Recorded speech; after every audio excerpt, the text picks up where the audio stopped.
the exports to United States. The U.S. has overtaken Uganda as the top buyer of Kenyan goods. The trade between Kenya and Uganda has been a little bit topsy-turvy recently. So both countries, big economies east of the continent, are trying to outshine each other. But now where am I with the tender row now over Kwale Sugar? The Kenyan government and the company are in talks because of this tender issue, which was worth about 32 billion shillings. They're trying to resolve that. And in DR Congo, KCB, which is the Kenyan banking group, has bought Trust Merchant Bank.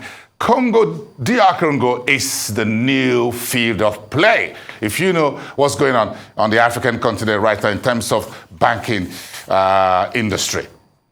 So the president of the African Development Bank, Dr. Akumi Adesina, has asked world leaders to deliver the right amount of financing that the continent needs in order to meet the challenges of climate change.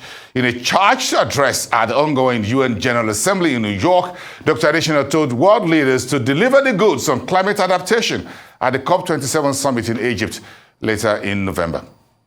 I'm not going to bore you with statistics, but let me just say I just came back from Cape Verde and also Mauritania. And what I saw was heart-wrenching. In Cape Verde, they have not had rain in 5 years. In fact, my trip there was the first time they had rain. The president said, we hope you will come more often. Yeah. In Mauritania, vast area deserted because of lack of rain. And so the positive point is this. Africa is suffering. Africa is choking. Africa is in serious financial distress for what it didn't cost. And therefore, there must be a greater sense of urgency, not in talking, but in doing and in delivering resources that Africa needs very, very desperately. As we go, Alok, fantastic job you did leading us globally in Glasgow. But now we have to deliver in Sharm el-Sheikh, which is the Africa Cup. We must deliver the goods there. And if there are goods to be delivered, it's really about adaptation. That's what Africa really, we have nothing, and we only contribute, as Secretary Kerry was saying, less than 3%, but we suffer disproportionately from the negative consequences of that. Our economies have been stymied by that, and so we do desperately must have the financing for climate adaptation there. And that's why, myself, former UN Secretary General Ban Ki-moon, and thanking you, Alok, thanking you, Secretary Kerry, and also others for supporting us on the African Adaptation Acceleration Program, which is Africa's program to deliver $25 billion of financing. Thank you also, teams who were there with us in Rotterdam to support Africa at scale. That's the biggest effort on adaptation ever.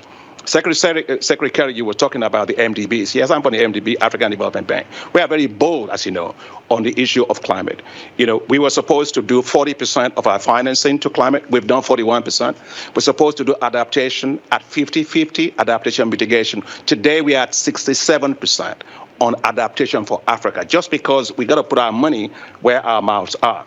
But as we look at this, I want to come back to something that Bill said before he left, which is, he said, let's focus adaptation on the countries that are low-income countries, suffering countries, and thank you for your presentation on Papua New Guinea in the small island states, and also Prime Minister.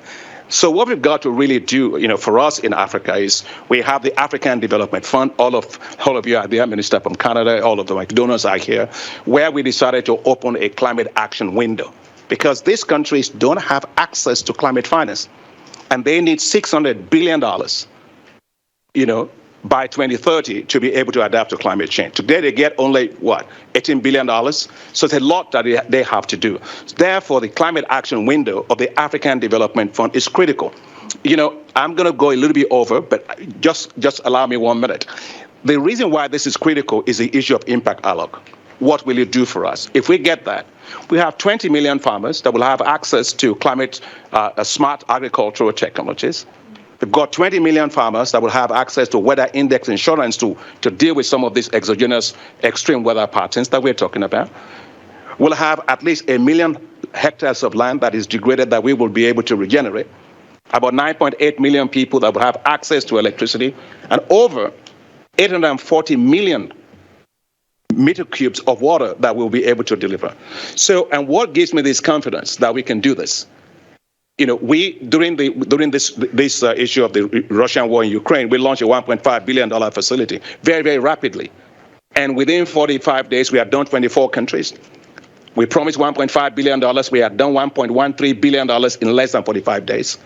And it will produce 38 million metric tons of food for Africa, which is more than what Africa is going to lose coming from all of the 30 million it will lose from Russia and Ukraine war. So the point I'm saying is this: the technologies exist, the platforms exist, the programs exist. That's not the problem. What we need is finance. Unfortunately, we have megawatts of talk and zero delivery of financing. So if we can be more efficient in that, I think we'll be able to solve the problem. So I hope that we can land in Sharm el-Sheikh with the $100 billion actually monetized, and so that we can actually help the countries like ours, like Papua New Guinea, like Barbados and others that are suffering, to finally put this to rest. We can do it, but we have to determine that it has to happen in Sharm el-Sheikh.